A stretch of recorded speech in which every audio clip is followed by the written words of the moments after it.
people seem lovely. I'm going to, do great work. Especially, this is like Gen 4 or 5 years ago. The early, I'm going to bend over backwards here. Everything's going to be great. You're just going to get screwed. And don't bother with it. I think when you start out in your own first, you have this like yes mentality. The quicker you learn that how to say no, the quicker you're on actually the track to getting it right. Even if you have to take that shit month financially, it'll pay off long term. Hey, I'm Jay Woodard. I am a creative director, photographer and videographer of the Ed32 agency based in the south of Ireland in Cork. Hi, I'm Judie Russell. I'm a video coach and founder of the Vid Academy. Hi, I'm Jen Bryan and I'm the co-founder and chief marketing officer of a digital marketing agency called Velocity Growth. Hi, I'm Sian Horn. I'm a business mentor and coach. I'm also the founder of the national network for women in business called The Club. And I also am the ambassador for Champion Green. 3, 2, 1, let's go. Hello, everyone, and welcome to episode 17 of Unbranded. And today we are going to make this all about client relationships. I actually don't know what to call this. It's like customer service, client relationships, but it's more, I suppose, what we're thinking about is dealing with clients as entrepreneurs. And I suppose some of our best experiences, our worst experiences without bitching, and things that we have learned or without naming. No, with bitching.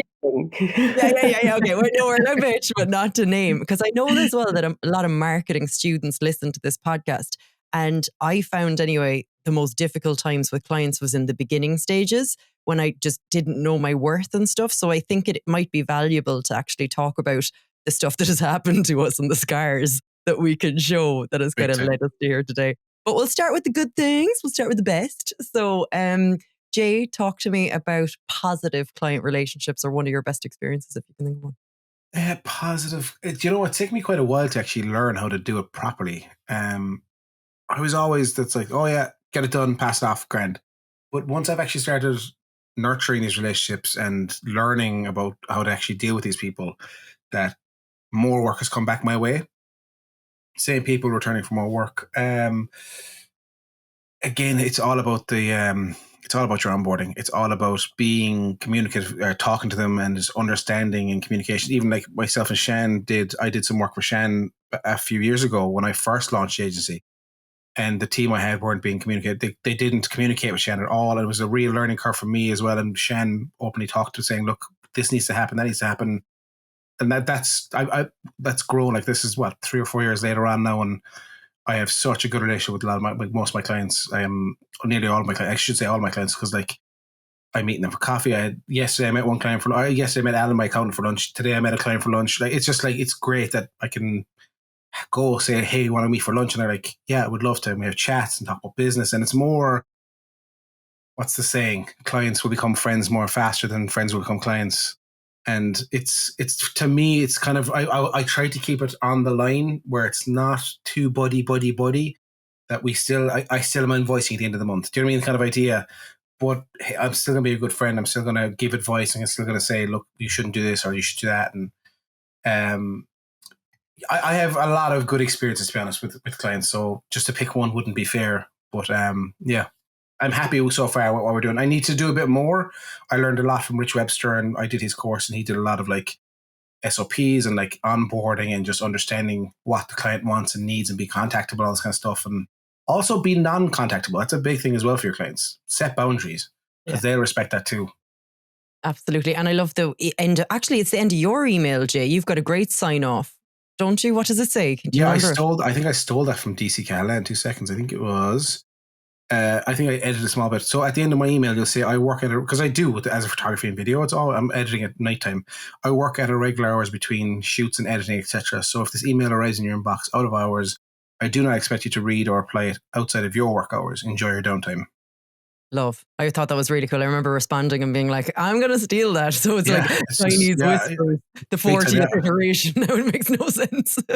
Yeah, but it's true. Like, because we do work at such random hours. Like, I'll go do some work tonight because I took the morning off, and I'll edit away and like this kind of stuff. If you get an email at 8 o'clock from me, you don't have to answer it. Yeah. Answer it when you're working, like, or if you want to answer it. I might not answer you back though. You know, so it's just like that bit at the end of my email is a preempt to say I'm not going to answer this email back. Jen? I won't pick one experience in particular, but one thing that I have found that has impacted me positively kind of across the board is deep transparency. What I mean by that is like brutal honesty of like, that's not going to work. I can't do that. I know someone else who can help you better than I can, as opposed to just taking on work, especially when it's an existing client who wants more from me. If I can't do more, or if I can't do that thing, or if I know someone else who can do that better, that like I could throw my hand at some video work, for example, but it is in my client's best interest to send them to someone who's much, much better at that than me, for example. So it's those things where, you know, transparently looking at my skill set and saying, not just saying yes to everything, saying yes to what I can deliver, both based on my skill set and my time available in the same breath. Brilliant. Shan? And the most important word is relationship. My most successful relationships in work are ones that have taken time to build. Because like I think I've spoken about this before, I work with a lot of the same people for the last 10, 15 years because I am a lifer. If I work with someone and they do right by me and I do right by them, we're in it for the long haul. And I'm sure a lot of those people, their businesses have become really big, and I'm still a small I'm a solopreneur. And I'm sure they would love rid of me at this point, but you know, they've never let me down. So I'm always going to stay with them, and I'm very loyal like that. And I think, you know, when you work with new people, sometimes those relationships take a little bit of time to get used to each other. You know, Lululemon is a standout for me because it was the first time that I really worked with someone that really had it pinned down. And I learned an awful lot from them when I first started with them about making sure everything is written down. And, you know, I've spoken about this before. I do an exam every year to be their ambassador. But I know everything about that business. They invest time in me, and I invest that time back.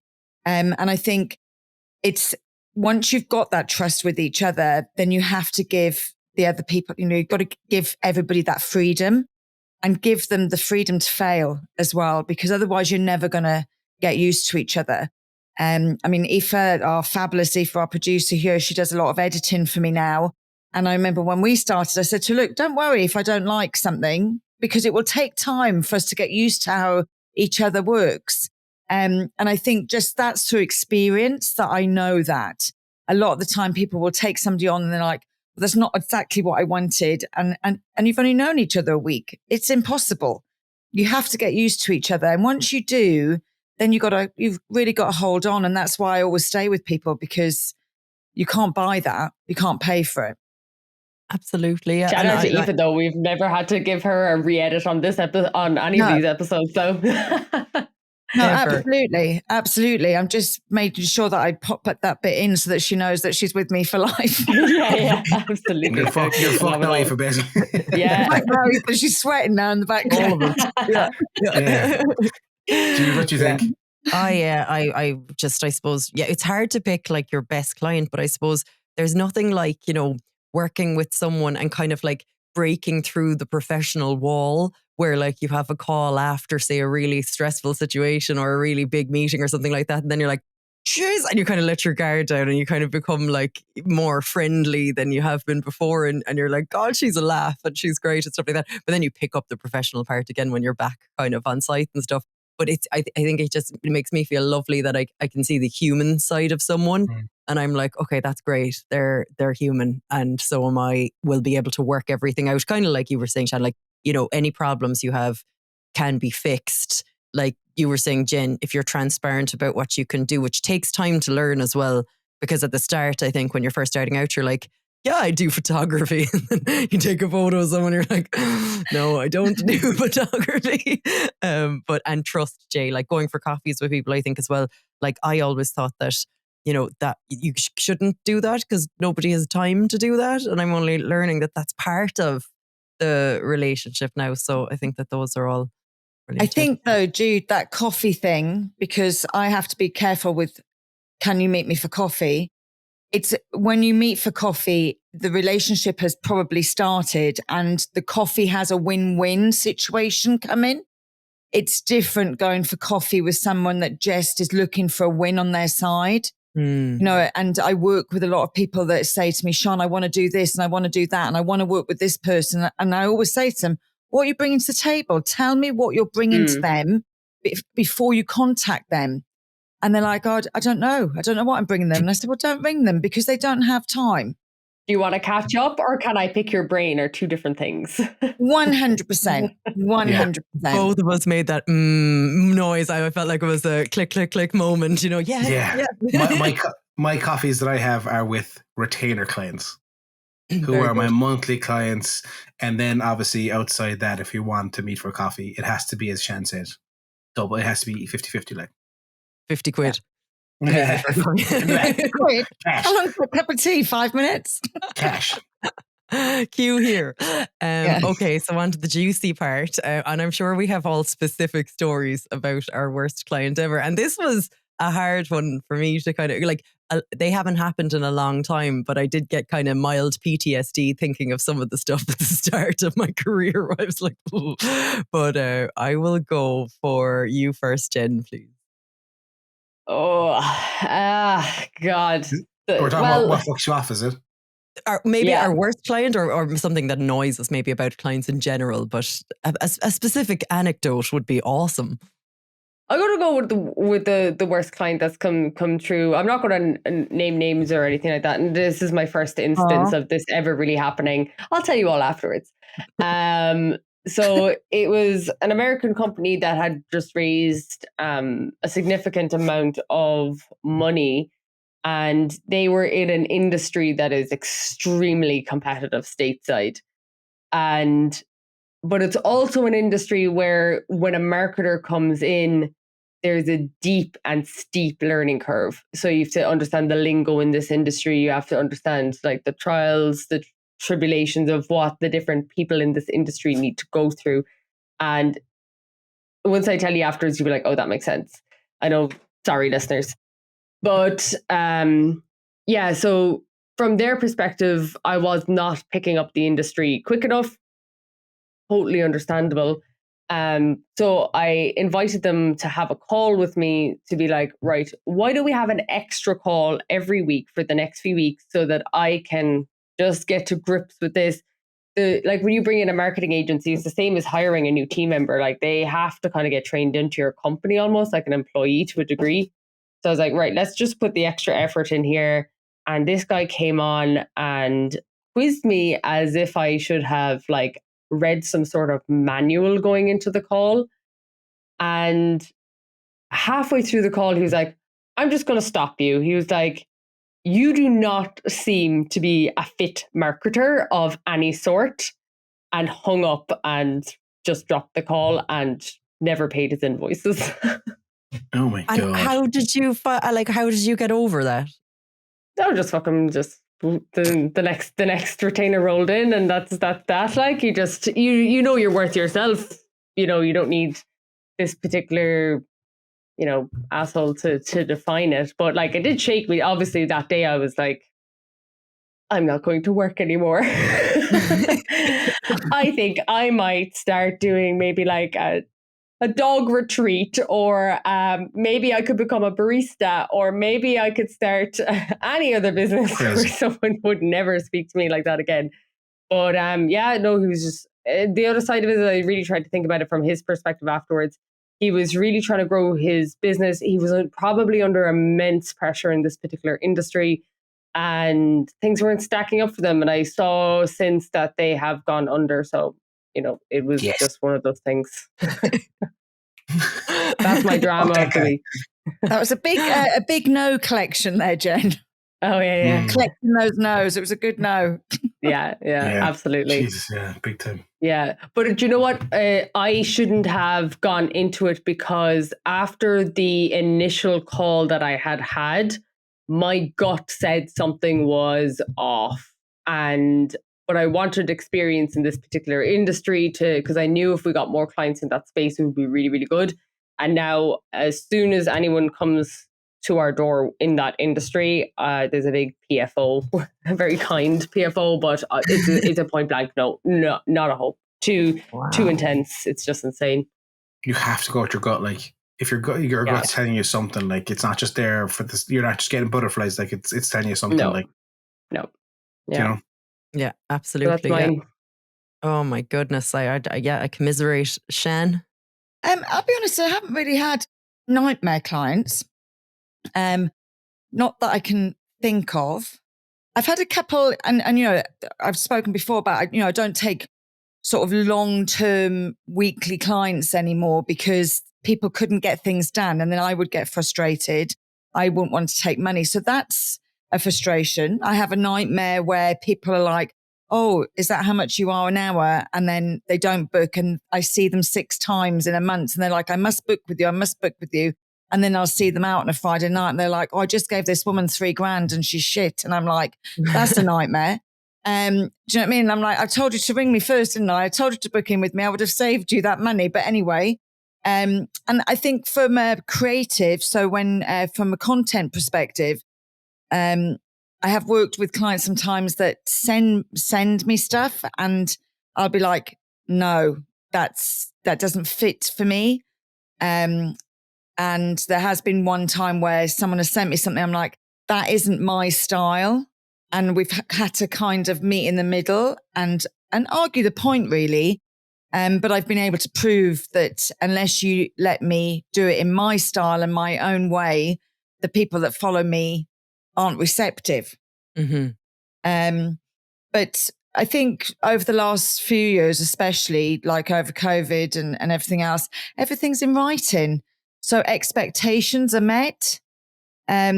Because prior to that, without a doubt, I mean, I had one client probably about 4 years ago now, and it was like, can you do this? I need this created. Can you just edit it and supply me the content? Like, user generated. But then they weren't putting it up like at the right times and stuff. So then I was getting frustrated. No one knew I was making it, by the way, but it's still, I'm a perfectionist. So I'm like, actually, you need someone not just to do that. You also need someone to do your engagement and your posting and everything else. But they were trying to be tight on their budget, but they didn't have the time actually to do any of it. So then really what they paid me was a waste of money in the first place. Yeah. And then obviously then I have to go back and say, look, just give it to me. Let me do it because let me show you what can be done. And sometimes you have to do that. You know, sometimes you have to give a little, just to explain to people. And then the next time we're contracted, which we were again, I just did the whole shebang. And obviously the price was much better. Mm-hmm. Good. Jay? Yeah, like I think it's something I learned, like Shan was saying, get everything in writing, because that's what's fucked me in the past. Like I've just, deliverables have been, like we'd have phone calls and we'd discuss deliverables and then I'd send stuff. And they're like, this isn't what we said. It's like, yeah, we had a call and we said that. And they're like, no, I don't remember that at all. And you're like, oh, I have nothing to stand on here. I won't tell any stories, but like just client wanting raws, which is a huge no-no in our business. Unless they want to license it and then they think you're trying to rob them. And it's like, what are you talking about? But so for anyone who doesn't understand, they want all of the crap footage that Jay has gathered without him editing together and to make it nice, which is what we do. Yeah, so like we shoot D-Log as well, so it's like grey and flat and there's no colour and it's a whole thing. We have a whole software and system that we do it. Or even the photographs, like the photographs can be quite raw. They're ARW files or whatever that is, and like you can't even open them. You genuinely can't even open any of these files, so what do you want them for? But I think it's just you have to communicate, because there are times where I've been burnt and people are getting ratty, but I've never ever issued it. I never had to like issued refunds or nothing like that where I've had just some messy scenarios more than outright shit scenarios. Like I've never been outright fired from this agency as the agency. I have been fired as a kid, like, but other than that, it's just communication. It's just what pisses me off as well about people as well is once they've paid you, they think they own you. They think that you work for them. Yeah, you're one of my staff members. Like, no, pal, we're partners in this, and I make sure to tell that every person I start work with. I say it. I don't work for you now. We're partners in this. Like if it isn't working 50-50, I'm out. Like, yeah, I had a scenario once where I had to like that. like what you're saying, the whole partner thing, like where they're just treating you. I think, look, there is a small bit of a different playing field on the state side where there's a different expectation of a service business in the US in particular. But this woman, we were telling her that we would no longer work with her because of the way she had treated a member of our team. And we just don't stand for it. We were like, absolutely not. She took the call in her dentist chair. As in, she was at the dentist, mouth open. The dentist was working in her mouth. And she took the call. What the fuck is and that? We were like, oh, we'll ring you back in an hour. Like, just take. She's like, it's fine. Oh my God. I fired clients too where invoices weren't being paid on time, and then they're like, oh, well, this didn't happen. It's like, well, we should have discussed, we should have talked, not just don't pay the invoice. We should talk why this isn't happening. But I have fired clients as well. It's all about the firing, not the hiring. Do you transcript your Zooms, Jay? You know, because I'm not a big writer. So a lot of the time, if I'm having that last minute calls with them, I always say to my clients when they come on, I always Zoom. I hate the phone. I can't stand it. I want to see people's pupils in their eyes and not their teachers' pupils. But yeah, I always record my Zooms and I just use the transcribe, so taking notes. No, I feel does that not put them on the back foot though? Like, why you're recording this call? No, I always say to them, look, just in case I forget anything, I just record on the call. Is that all right with you? I always ask them. Okay. No one's ever said no, actually. Interesting. And then, and it actually saves me loads of time because that transcribes then, and I just say to them, look, just to clarify what we went through in the meeting, X, Y, Z, and I just put the minutes underneath. You're throwing to ChatGPT. Jen's about to say it. Yes. I use an AI tool called Super Normal. It's a really shit name, but it's fantastic. It doesn't join the meeting. It just gives you an AI. It doesn't join the meeting. It just pops you over your notes and to-do list afterwards. But you're not recording the meeting, and they don't get a flag or a recording in progress. It's super normal. How hang on then. I need to know how this works. Sorry. So I'm on Zoom. I'm guessing it's invited as another a person, is it? Nope, doesn't join the meeting. Because the one I've got joins the meeting. No, this doesn't join the meeting. I primarily use Google Meet. I'm not sure if it would join a Zoom meeting, but it certainly doesn't join the Google Meet.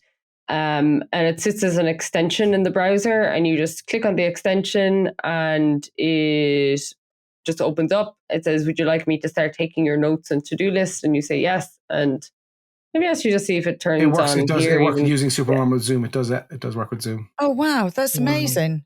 Yeah, I'm not sure if it joins. It definitely doesn't join Google Meet, but I haven't actually seen if it because I see lots of people using them where they were different ones, like Fireflies is one that works ahead. That's cool, isn't it? But yeah, Super Normal is great, and it just pops you the notes afterwards. And even in there, it says, would you like to send around the notes to the group or anyone who else was on the call? Would you like to send the to-do list to everyone? I think that's a great idea. I would still tell them that I'm obviously, I'd still tell them. Oh yeah, I say to them, look, there's going to be an AI taking the notes on a to-do list. Would you like a copy of it afterwards? Brilliant. And is that what you mean the American clients? Use it for any call where I know I'm going to have a to-do list afterwards. The accent doesn't matter. They can pick up Irish accents, that kind of stuff.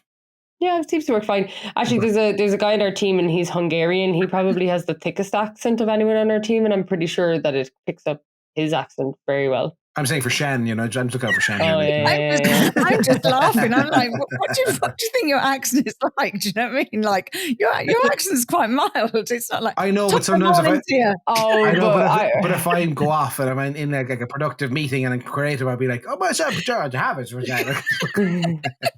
Actually, it was quite funny.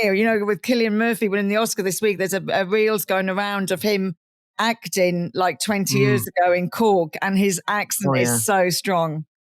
So strong. Yeah. He's doing Disco Pigs. Yeah, I saw that. Yeah, it's wicked. Judie, your horror story? Horror stories. And I also want to say, when we were talking about raw footage, and I was saying your crap raw footage day, I wasn't talking about you. I was every time I go and do, but I want everyone to know when I go and do a shoot, I will have reams of unusable footage, or me talking to someone in the corner eating cake, not knowing that the camera is recording and stuff like that. And it's so embarrassing sometimes to send that to clients because you're like, I don't want you to see all that. I want you to see the polished version. But I think they do think that there's some gold that they can use in there. but rarely. There's We've not. usually pulled all the gold out and into the edit, haven't we? When I do a photo shoot and I have BTS, like I have someone doing BTS for me or stuff, and I have the DJI here, I have the camera. Great photo there. Yeah. It's because it's so close to my mouth. I'm just not even realizing that I'm breathing into the microphone. Do you know what I mean? Like, you can't use that. Like, it's embarrassing for people to see it. Okay, so I'm gonna again, when I was thinking about this episode, I was thinking about especially young videographers or people who've just finished a videography, TV and television course or something like that. Like, this was where I was, I just bought my first Canon 550D, loved the camera, just got my first set of mics, got my lights and stuff like that. Had made loads of videos now already, but was going out my own. And a guy that I used to work for was like, here, there's this job. They don't have enough budget for me to do it, but would you do it at a lower budget? And he had perfect faith in me. And I was like, yeah, absolutely. So I did it, and it was one of those jobs now, Jay, you'll understand, that sucks the life out of you. Like, it turned out lovely, but it was like, for the price that I was charging, I might as well have done it for free. The kind of way it kind of probably equated to how much you'd get on the dole for the amount of time that I was at it, but it was every day, all day long. But anyway, in the end, the girl who was organizing it also wasn't that experienced in marketing. And she was saying, we need printed DVDs to send out in press packs. And I was like, okay, let me break this down. You want to print onto a DVD, okay. So what's a press pack? And I was trying to Google press packs and stuff like that. I was like, what does it even mean? And I was like, well, I don't have something that prints onto a DVD. And she's like, you're supposed to be a videographer. You're supposed to have these things. So I remember kind of arguing back with her, but also bawling my eyes out and just feeling like, yeah, I should have these things. I am a videographer. Why? I don't have everything. I can't do this job. And going into Harvey Norman and dropping 300 quid on this printer that prints onto DVDs. And a shitty tray that you have to pop a DVD in, and then exactly. I printed her 10 DVDs and I never used that thing again. However, my confidence was shot after it. And I really don't want to see this happening to people who are starting, because everything else I did was perfect. But if sometimes people take their lack of experience out on you, and then you can feel like it's your lack of experience. But in that situation, even then, it really wasn't. But I took it on due to lack of experience. So lack of experience killed me one way or the other. But I didn't know that I could put my foot down there and say, sorry now, Jan, I don't do that. Get that done somewhere else. And nobody wants your printed DVD, send them a USB key. Anyway, drop mic, leave call, But to be honest, she probably respects you more for it. That you're like, no, we don't do that. Sorry, do your own thing. Yeah. But the thing I found, and I don't know if you guys want to, myself and Judie can definitely say it, the smaller the budgets we have, the more the micromanaging. 100%. The bigger the budget, they're like, what's this? Can you change that? And that's perfect. Okay, perfect.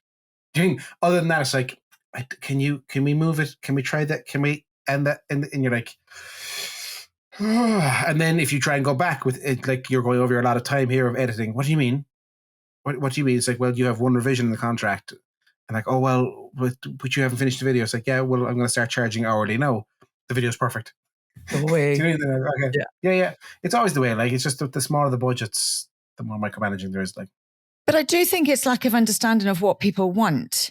And just to simplify this, I used to do makeup years ago, and I used to do weddings, and brides would come and for their trial, their wedding makeup, and they'd arrive and say, oh, can you do me a black flick? Or they'd bring a picture of Priscilla Presley or something. And I'd be like, oh God, do you wear your makeup like this? And they'd be like, no, I just thought I'd try something completely new. And I'd say to them, look, let's not do this today. I want you to come back into me and will you bring a picture of yourself that you really like?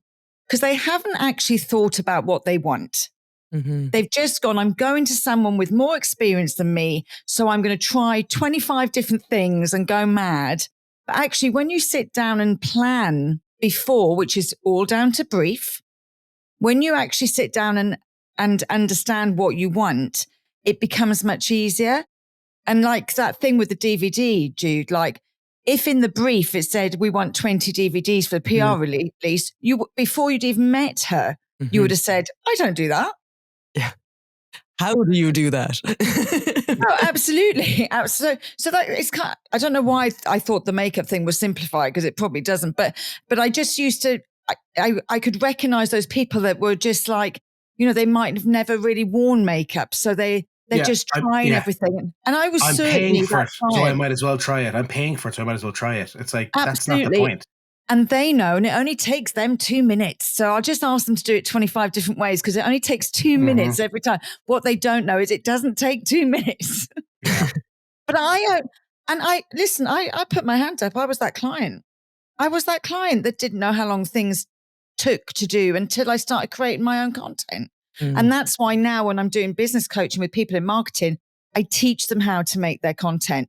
Not because they're going to make it, but they'll have a much better appreciation for me and you and you and you and you, because they'll understand how long it takes. Oh, that's the Vid Academy. That's the whole reason. I was like, nobody understands how much time and effort goes into video. And I was like, I'll teach them how much time and effort and energy goes in. And then I'll sit back and watch them make the videos while I swan around the room drinking coffees. It's lovely.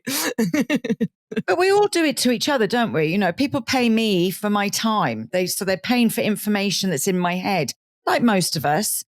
So it's really hard sometimes to value that until you experience it. And then you go, God, I should have paid her twice.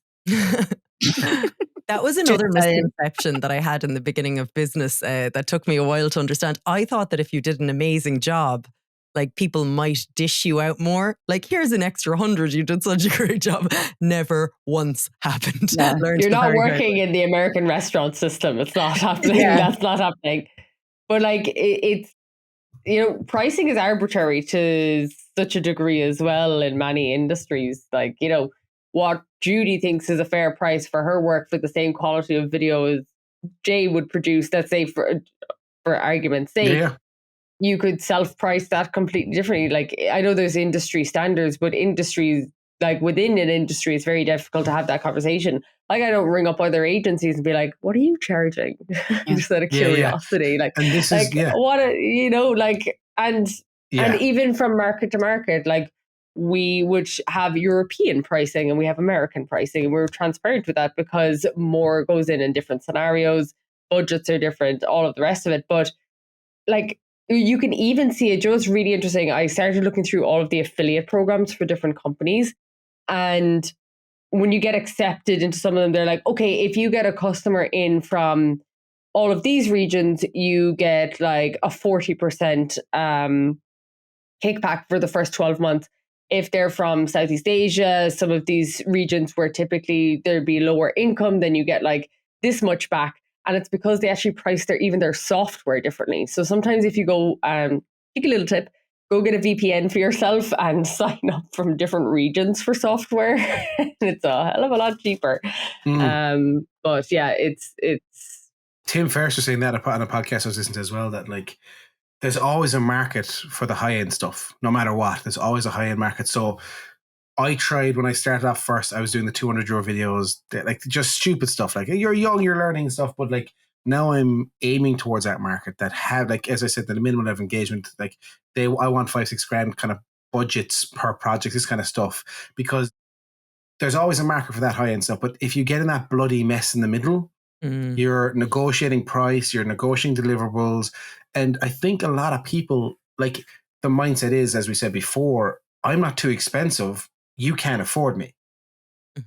That's the difference. That's your budget can't afford me. So that's for people to learn like this, like with clients, if they're saying, oh, you're too expensive, you shouldn't be charging that. It's like, who the fuck are you? Like, you don't know what you're talking about. You can't afford me. So that's the kind of mentality I take to that kind of thing, I love those memes that go around where it's like a picture of a yacht and it's like what my client wants, and then it's like a little paper boat thinking it's like what my client can afford. Yeah, exactly. Like, yeah, it's all about client expectations, managing that, and just saying, this is what we can do. Here are some options. Rock and roll.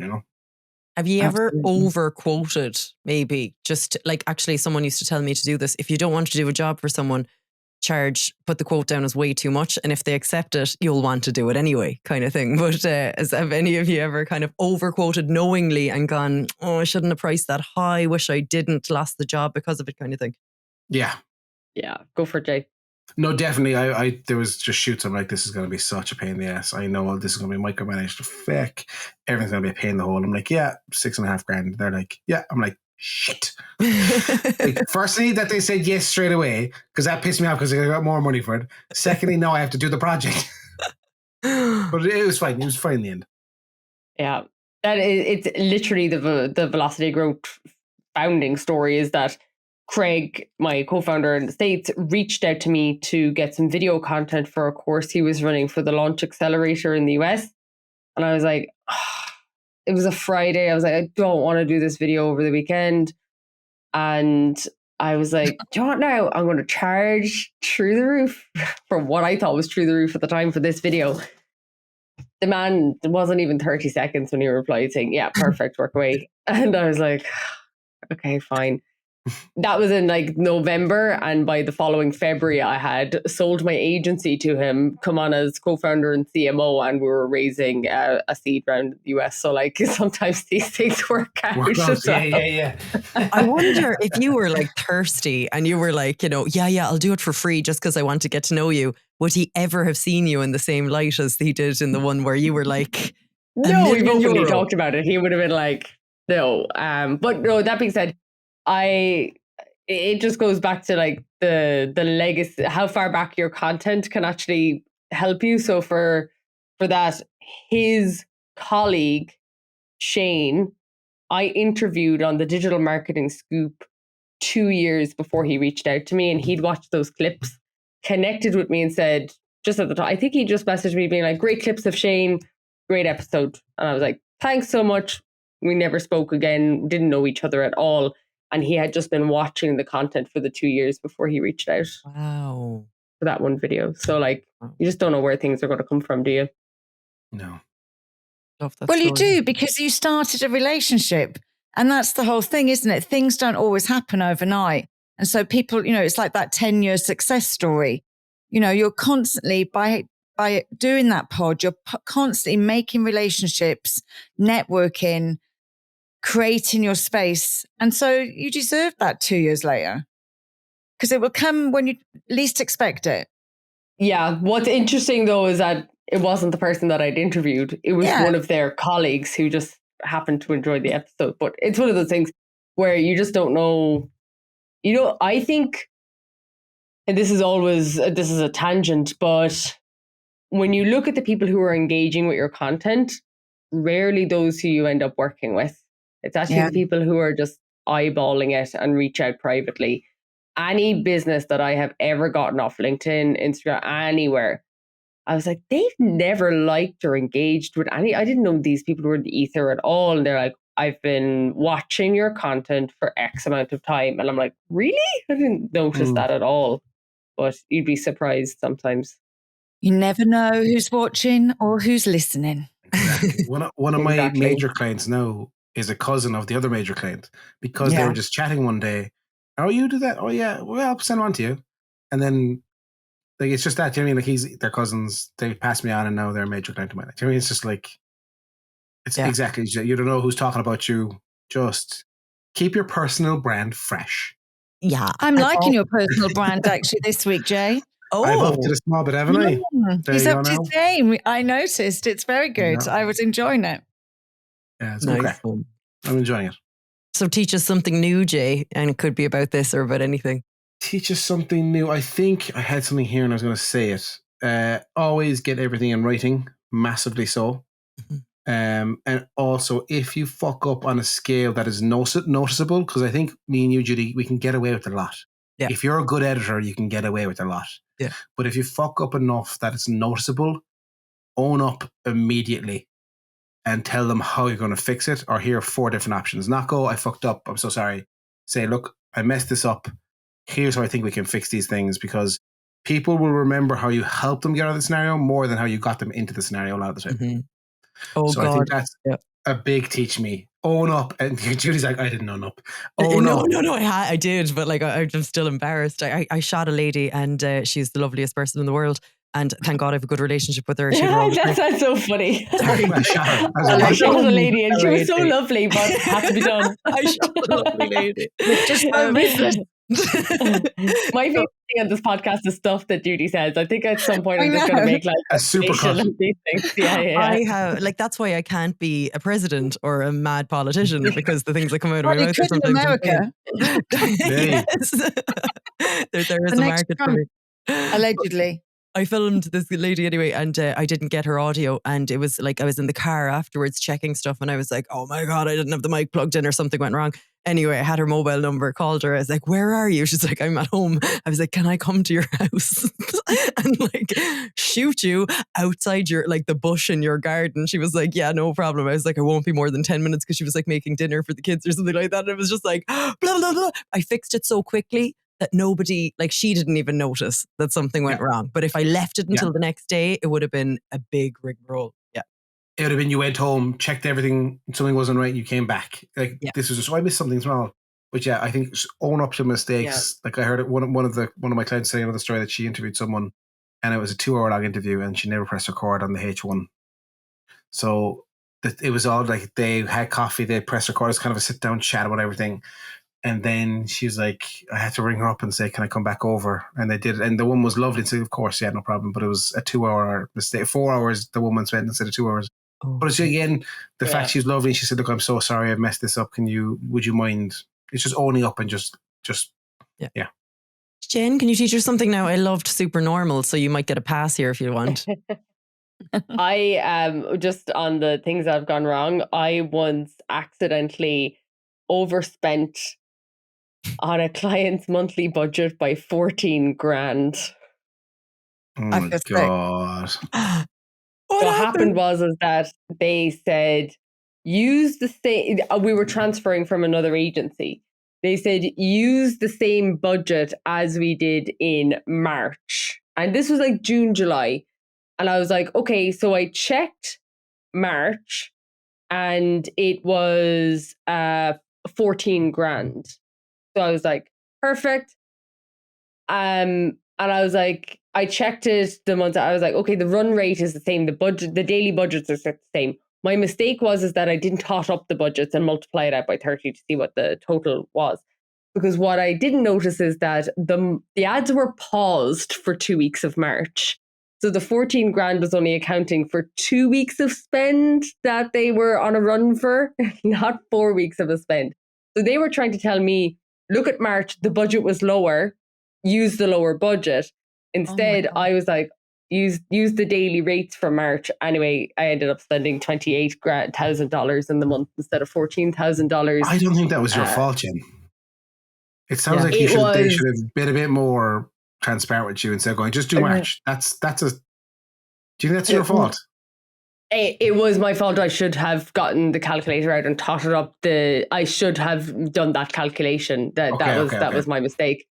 But did they benefit from the spend? Did they actually make more back then? That would have Yeah, but still they didn't ask for that spend. That was an additional spend that they did not request. So that's a company that we actually have since switched from we've actually, like, the problem has gone so far away that it's really good. Like, we don't actually have a retainer with them. It's all performance. So we take a percentage cut of their revenue every month.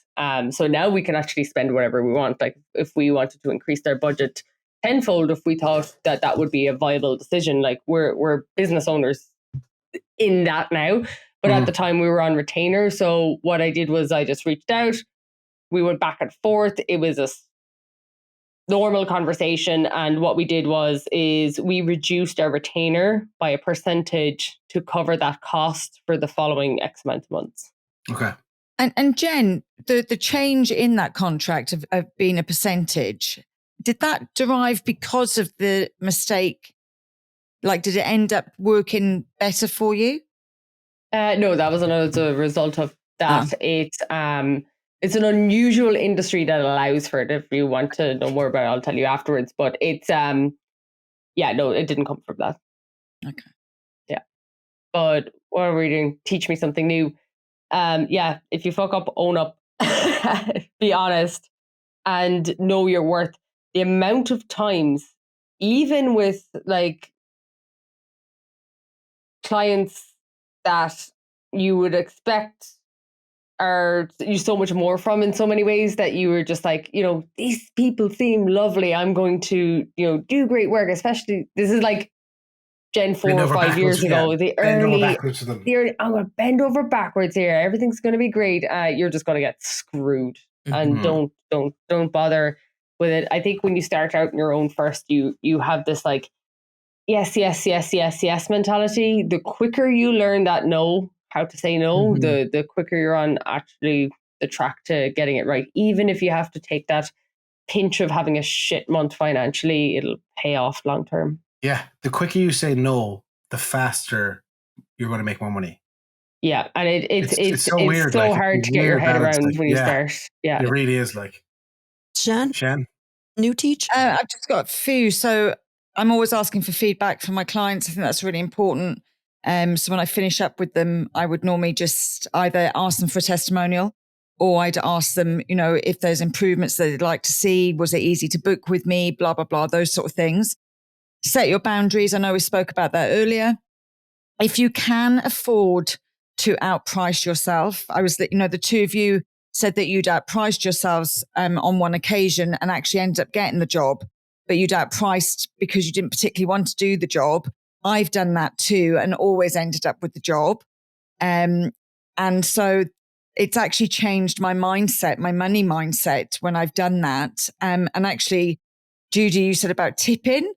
I was even coming home. I met 3 clients in the last week all saying, Sean, I get so much value when I spend time with you. It's ridiculous. And I kind of was driving home going, I wish I was a hairdresser, because if they loved their hair, they'd give me an extra tenner. Do you know what I mean? But we don't tip in our services. But it has got me starting to think about what I charge and how I charge again. Because getting that feedback continuously means that I'm probably undercharging a little. If someone hasn't complained about your price in the last 6 months, you're not charging enough. Absolutely. And the one thing I say is because I work with a lot of small business, I like those personal relationships, and building of relationships is really, really important to me, even down to your out of office. So like I always personalize my out of office, and like actually somebody asked me the other day, when are you next away? Because they're always dying to see what I'll write when I'm not in, because I always tell a story of where I'm going and why I'm going there, etc. Whether it's, so there'll be a new one out this week, but I think it's just something different, because it's, everybody just sets an out of office. I'm busy. I might not be at my emails, etc. So I always try and do something different every time. And I tell people where I'm going and why I'm going there, and what I'm trying to get from it, and why I deserve the time off as well. I always let them know that as well. So that those personal touches. I also have thank you cards that I send to everybody. Brilliant. When people send me stuff, I send them out a thank you card from my business. A thank you email is so important. It will take 5 minutes, just like finding the time in the day to thank people, because it means so much to me when I get a thank you in the sea of do this, do that emails. Then there's a really appreciate, and you're like, aw, thanks, David. Yeah. I think as well as Shan was saying there about she has a thank you there, does she? Go Well, ahead. It's the first thing I did when I started my business. It's my brand on it. Oh, wow. And it was the first thing I ever had printed when I started SeanHorn.com, because again, it's personal. It's from me. It's got my branding on it. People know it's for me, and it's a really nice. People love getting them. I always get lovely feedback. Love that. It's a nice idea. Just go back to what Shan was saying about the overcharging stuff. Clients' mindsets change once a price is involved. If you're undercharging and they know it, it's like they lose respect a bit for you, that they can say and do what they want. But if you're expensive, it's like buying a Louis Vuitton bag and buying I don't know bags, whatever, a cheaper bag. You're going to take care of the Louis Vuitton. It's looked after. It's in its box or whatever it is. Like, it's just a different mindset people have when something costs more money. They respect your opinion more. They'll listen to you more. Like, do you know what I mean? It's crazy. Do you have a Louis Vuitton bag, Joe? I feel like I wish I had a Louis Vuitton bag. No, I wish I did. Putting it into the box every evening. I have a camera bag. I have a golf bag. That's any good too. I know we've said this before as well. Sometimes people think they're paying for when you arrive, like for you guys making video, they're thinking that they're paying 1,500 quid, and he was only here an hour and a half, and you're like, no, he's done your storyboard. We've prepped the shoot. he's edited. People don't know everything in people's roles. And that's a teach me for people that are looking to engage people in their business. Because they, quite often people say to me, oh, I need to book you for a power hour. And then they send me 2 tons of information. And I'm like, I'm not reading any of this because you've paid for an hour. Yeah. It'll take me 2 hours to read that before I meet you. So then I have to email them and say, I can go through all of this. It will take me 2 hours. I can, that's a different, you engage me for something very different there. Yeah, exactly. Like you said, it might take me an hour to set up a lights and shoot something, where it takes someone who's less experienced than me 4 hours. Like, that's why I don't charge by the hour. I charge by the project. It takes me 5 minutes. Yeah. That's what I was just about to say. The quicker you stop selling your time and start selling your value, there's a massive shift there. Nowhere will you ever see a proposal for me that goes out with a breakdown of hours. Yeah. No. A breakdown of hours is, you're just going to shoot yourself. Especially the learning curve for me here was the client who stretched themselves to afford the slightly higher price that I had put out, because they thought everything was going to be perfect, but they wanted to squeeze every hour out of it. So like the pricing wasn't off on my end, but the pricing was stretching the client. And when you've got that scenario and an hour breakdown, that is a recipe for disaster, always. And it's always the clients who, how do I say it? Like, you're the last resort. The business isn't going well. It's starting to tank, and they feel they put it all on you. I need videos, I need photos. We need to get more marketing, this, and this. And you're like, yeah. I get that a huge amount for paid ads. Like, okay, the last stretch here, paid ads are going to do it, Yeah, I don't want to be someone's first. I don't want to be someone's last, basically. Yeah. And then if you're referring those first and those last, will you just send them to me? Because those are the people that I feel I can help the most. Wow. Yeah. Especially the last, because they are the ones that have just got their loan for the last 10 grand that they've been, that they've managed to get, and they're going to check it in one place. And I'm like, please just stop for a second. And please, let's think about how you can. I've been there. I've done it. I took out the 15 grand from EIB, and I'm still paying it off today. I'm stuck with it. I mean, like, it's always the way, like. So those are the people that I really have helped the most, I'd say, in the last 5 years, especially obviously through, actually, it's the anniversary this week of when I closed my business 4 years ago. So at that time, that's really what I was doing with businesses. And it was their last 2 grand, their last 5 grand. And a lot of them are still open. And nice. Those are my favorite stories.